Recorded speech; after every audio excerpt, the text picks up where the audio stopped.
আপনাদের সামনে যে হবটি রয়েছে এই হবটিতে রেখা নেই বললেই চলে, বা যে তিনটি রেখা দেখতে পাওয়া যাচ্ছে এই তিনটি রেখা অত্যন্ত ক্ষীণ অবস্থাতে রয়েছে। এইরূপ পরিস্থিতি যদি হাতের মধ্যে তৈরি হয় সেক্ষেত্রে সেই হস্তরেখা কিভাবে বিচার করা সম্ভব, এই ভিডিওতে এই বিষয়টি কমপ্লিট অ্যানালাইসিস করার চেষ্টা করব। আপনারা ইউটিউবে এই ধরনের ভিডিও সম্ভবত পাবেন না, তাই যদি ভিডিওটি আপনার কাছে পৌঁছেছে কমপ্লিটলি দেখবেন এবং তারপর আপনার সুচিন্তিত মতামত কমেন্ট বক্সে লিখে জানিয়ে দেবেন। চলে আসছি মূল আলোচনায়। সবচেয়ে প্রথমেই আপনাকে যেটি লক্ষ্য করতে হবে সেটি হচ্ছে হাতের গঠন। তাহলে এখানে এই হাতটিকে আয়তাকৃতি হাত বলা যেতে পারে। স্বাভাবিকভাবে আয়তাকৃতি হাত একটু কুঁড়ে মানুষকে ইন্ডিকেট করে। খুব বেশি পরিশ্রম এই সমস্ত মানুষরা করতে পারে না, কায়িক পরিশ্রমের উপর এদের ভরসা সেটিও সেই অর্থে থাকে না। সুতরাং এরা কিন্তু চেষ্টা করে নিজের বুদ্ধিকে কাজে লাগিয়ে অর্থ উপার্জন করতে হবে। অনেক সময় এরা খুব ভালো প্ল্যানার হতে পারে, কিন্তু আলটিমেট এদের আরও একটা অভ্যেস থাকে, এরা কিন্তু একটু বেলা পর্যন্ত ঘুমাতে পছন্দ করবে। আর্লি ইন দ্য মর্নিং এরা কিন্তু কিছুতেই উঠতে চাইবে না। তাহলে আয়তাকৃতি হাত, এটি প্রথমেই দেখা গেল যে এই মানুষটির স্বভাব চরিত্র কীরূপ হতে পারে। এবারে আমরা দেখব এই জাতকের হাতের আঙুলগুলি যখন লম্বা প্রকৃতির হবে, আপনারা দেখলেই বুঝতে পারছেন আঙুলগুলি কিন্তু লম্বা ধরনের। তাহলে লম্বা ধরনের আঙুল ইন্ডিকেট করে সৃজনশীল মানসিকতা, এদের রুচিবোধ সেটা মার্জিত থাকে, সবসময় বেস্ট চয়েস এরা করে থাকে, কখনো যে কোনো বিষয়ের উপর কম্প্রোমাইজ এরা করতে পারে না। এবং অনেক সময় দেখা যায় হাতের আঙুলগুলি যদি এতটা দীর্ঘ মাত্রায় হয়, অর্থাৎ দেখেই মনে হয় যে আঙুলগুলি বেশ লম্বা লম্বা রয়েছে, তাহলে এদের মধ্যে কোনো না কোনো একটা ক্ষেত্রে ট্যালেন্ট থাকে এবং সেই ট্যালেন্টকে কাজে লাগিয়ে জীবনে এরা কেরিয়ার তৈরি করতে পারে। তাহলে এই যে ট্যালেন্ট কথাটি বলছি, ট্যালেন্ট মানে হচ্ছে যে কোনো ধরনের আর্ট, সেটি শুক্র নিয়ন্ত্রণ করে থাকে। স্বাভাবিকভাবে এই সমস্ত মানুষের হাতে শুক্রের পর্বটি অত্যন্ত ইম্পর্টেন্ট হয়ে ওঠে। আপনি এই ভিডিওটি দেখতে শুরু করে দিয়েছেন, আপনার হাতে রেখার সংখ্যা কম, কোনো সমস্যা নেই। আমি যে কথাগুলি বলছি আপনি আপনার জীবনধারার সাথে মিলিয়ে দেখে নিন। তাহলে এখানে সৃজনশীল মানসিকতা এবং সৃজনশীল কাজের সাথে যুক্ত থেকে এরা কেরিয়ার তৈরি করবে তার ইন্ডিকেট করছে। তাহলে করতল এবং আঙুল থেকে আমরা এগুলি বুঝতে পারলাম। এবারে প্রত্যেকটি গ্রহ পর্ব বিশেষ কোনো রেখাকে ইন্ডিকেট করে। এখানে এই যে তিনটি রেখা রয়েছে এই তিনটি রেখাকে আমরা দেখব না, প্রথমেই দেখব বৃহস্পতির পর্বটি।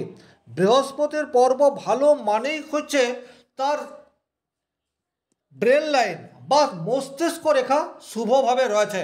তাহলে আমরা মস্তিষ্ক রেখা থেকে দেখে নিই সেই জাতকের কতটা ইন্টেলিজেন্সি রয়েছে, বা সেই জাতক কতটা বুদ্ধিমান, বা সেই জাতকের মধ্যে যে বুদ্ধি বা ট্যালেন্ট রয়েছে সেই ট্যালেন্টকে কতটা কাজে লাগাতে পারবে। এটি কিন্তু খুব ইম্পর্টেন্ট। আমাদের চারপাশে এইরূপ প্রচুর মানুষকে আমরা দেখতে পাই যাদের ট্যালেন্টের কোনো অভাব নেই, তারা যথেষ্ট ট্যালেন্টেড, কিন্তু সব মানুষ নিজের ট্যালেন্ট কাজে লাগাতে পারে না, তার ফলে কিন্তু সেই প্রতিভা অচিরেই হারিয়ে যায়। তাহলে এই যে বিষয়টি, এটি কিন্তু নিয়ন্ত্রণ করবে আপনার মস্তিষ্ক রেখা। তাহলে এই হাতটিতে যদি আপনি ভালোভাবে লক্ষ্য করেন সেই অর্থে মস্তিষ্ক রেখাটি দেখতে পাওয়া যাচ্ছে না।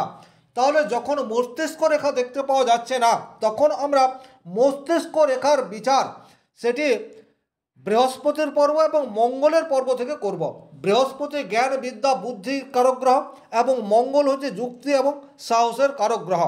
আর এই দুটির সঠিক সমন্বয় যদি থাকে তাহলে কিন্তু জাতক নিজের বুদ্ধিমত্তাকে প্রয়োগ করে জীবনে সাকসেস পায়। তাহলে এই জাতকের ক্ষেত্রে কি হবে, বৃহস্পতির পর্ব যথেষ্ট শুভভাবে রয়েছে আপনারা দেখতে পাচ্ছেন, মঙ্গলের ক্ষেত্রেও কোনো অশুভ সংকেত দেখতে পাওয়া যাচ্ছে না, মঙ্গলকেও এখানে যথেষ্ট প্রমিনেন্ট এটি বলা যেতে পারে। তাহলে যে কোনো বিষয়ের গভীর নলেজ এবং যুক্তি সহকারে সেই বিষয়কে এক্সপ্লেন করার ক্ষমতা এই জাতকের মধ্যে রয়েছে, এতে কোনোরূপ ডাউট নেই। তাহলে এখানে যেহেতু আমরা শিরোরেখাকে একটু দুর্বলভাবে পাচ্ছি, কিন্তু বৃহস্পতি এবং মঙ্গল শুভভাবে রয়েছে, সুতরাং শিরোরেখা দুর্বল হলেও এখানে শিরোরেখার যা নেচার বা শিরোরেখা যা ইন্ডিকেট করে সেই সমস্ত জায়গায় পজিটিভ রেজাল্ট পাওয়া যাবে। আপনি আপনার হাতের সাথে মেলান। এবারে আমরা লাইফ লাইনের বিষয়টি দেখব। লাইফ লাইন অর্থাৎ আয়ুর কারক গ্রহ আমরা শনিদেবকে দেখি। এখানে আমরা শনির আঙুলকে দীর্ঘ পাচ্ছি, সুতরাং দীর্ঘ জীবন এটা আমরা এই জায়গা থেকে আইডেন্টিফাই করব। যদিও এখানে প্রশ্ন বা সংশয় থাকতে পারে, কিন্তু যেহেতু রেখা হাতের মধ্যে দেখতে পাওয়া যাচ্ছে না, সেক্ষেত্রে হস্তরেখা বিচার কিভাবে সম্ভব এই বিষয়টি এক্সপ্লেন করার চেষ্টা করছি। তাই এখানে আয়ুরেখা যেহেতু খুব একটা প্রমিনেন্ট নেই, বরং দুর্বল বলা যেতে পারে, কিন্তু শনির ক্ষেত্র অনেক বেশি শক্তিশালী রয়েছে, সুতরাং শনিকে আমরা আয়ুর প্রধান কারক বলতে পারি। শনির ক্ষেত্রে কোনো ধরনের নেগেটিভ সিম্বল দেখতে পাওয়া যাচ্ছে না, শনির ক্ষেত্র খুব একটা গর্তযুক্ত নয়, সুতরাং এই জাতকের আয়ু দীর্ঘ বা দীর্ঘায়ু বলা যেতে পারে। এবারে আমাদের শরীরে বৃহস্পতির আঙুল দিয়ে পজিটিভ ভাইব্রেশন বা পজিটিভ এনার্জি প্রবেশ করে এবং সেটি লাইফ লাইন হয়ে আমাদের শরীরের সমস্ত জায়গায় ছড়িয়ে পড়ে। শাস্ত্র এবং সায়েন্স দু জায়গাতেই এটির প্রামাণ্যতা রয়েছে। তাহলে বৃহস্পতি এখানে পজিটিভলি রয়েছে, বৃহস্পতির পর্ব দেখলেই বুঝতে পারা যায়। সুতরাং এখানে আয়ু রেখার উপর কোথাও কোনো নেগেটিভ সিম্বল সেটি কিন্তু দেখতে পাওয়া যাচ্ছে না। জুম করে দেখলেও আপনারা আয়ু রেখার উপরে কোথাও কোনো নেগেটিভ সিম্বল দেখতে পাবেন না। তাহলে এখানে এই জাতকের দীর্ঘ আয়ু এবং জাতকের জীবনে অ্যাক্সিডেন্ট, ফাঁড়া, দুর্ঘটনা এই সমস্ত ঘটার প্রবাবিলিটি সেটা অনেকাংশে কম মাত্রায় রয়েছে। তাহলে আয়ু রেখার বিচার করার জন্য শুধুমাত্র আয়ু রেখাকে দেখব না, আমরা বৃহস্পতি এবং শনির ক্ষেত্রটিকে খুব ভালোভাবে দেখব। এবারে মহেঞ্জস ক্ষেতের কারক গ্রহ হিসেবে আমরা রবিকে জানি। এখানে রবি রেখা দেখতে পাওয়া যাচ্ছে না।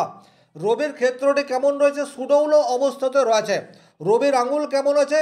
বেশ দীর্ঘ আছে, কিন্তু এখানে রবির আঙুলের ডগার অংশ ছুঁচলো প্রকৃতির বলা যাচ্ছে না, বরং কিছুটা ভোঁতা প্রকৃতির বলা যেতে পারে। তাহলে এই যে রবির আঙুলের ওপরের অংশটি কিছুটা ভোঁতা প্রকৃতির রয়েছে, ইন্ডিকেট করছে এই জাতক নিজের আত্মসম্মান রক্ষায় সচেষ্ট হবে না। অর্থাৎ এই জাতক জীবনে চলার পথে খুব বেশি সিরিয়াস এই বিষয়টি কিন্তু বলা যাবে না। সিরিয়াসনেসের অভাব ইন্ডিকেট করে রবির আঙুলের ডগার অংশটি যদি এই ধরনের হয়ে থাকে, কিন্তু তা হলেও জাতকের রবি যে খুব দুর্বল তা কিন্তু বলা যাচ্ছে না। এবারে আমরা আসবো ব্যবসা এবং বুদ্ধির কারক গ্রহ বুধের ক্ষেত্রে। বুধের ক্ষেত্রটিকে দেখলে আপনারা একটা কথাই বলবেন যে বুধ পর্ব অনেক শক্তিশালী অবস্থাতে রয়েছে। কোথাও কোনো সিম্বল কিন্তু নেই, কোনো রেখা, কোনো সাইন এটি কিন্তু দেখতে পাওয়া যাচ্ছে না।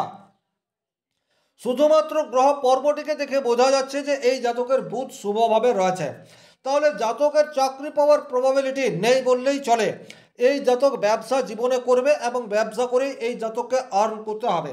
এবারে এই যে ব্যবসা কিন্তু এই জাতক সেলফ এমপ্লয়েড হবে, অর্থাৎ ট্যালেন্ট নির্ভরশীল, সার্ভিস নির্ভরশীল বিজনেস করে এই জাতক অর্থ উপার্জন করবে।